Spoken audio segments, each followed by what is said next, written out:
एक बार हाथ की पांचों उंगलियों में आपस में झगड़ा हो गया।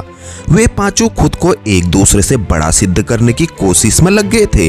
अंगूठा बोला कि मैं सबसे बड़ा हूँ। उसके पास वाली उंगली बोली मैं सबसे बड़ी हूँ। इसी तरह सारे खुद को बड़ा सिद्ध करने में लगे थे। जब निर्णय नहीं हो पाया तो वे सब अदालत में गए। न्यायाधीश ने सारा माजरा सुना और उन पांचों से बोला कि आप लोग सिद्ध करो कि कैसे तुम सबसे बड़े हो। अंगूठा बोला मैं सबसे ज्यादा पढ़ा लिखा हूँ क्योंकि लोग मुझे हस्ताक्षर के स्थान पर प्रयोग करते हैं। पास वाली उंगली बोली कि लोग मुझे किसी इंसान की पहचान के तौर पर इस्तेमाल करते हैं।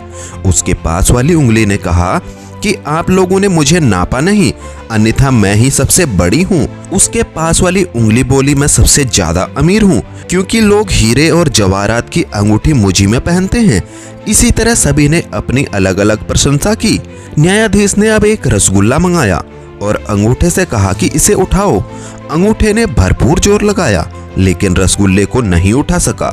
इसके बाद सारी उंगलियों ने एक एक करके कोशिश की लेकिन सभी विफल रहे।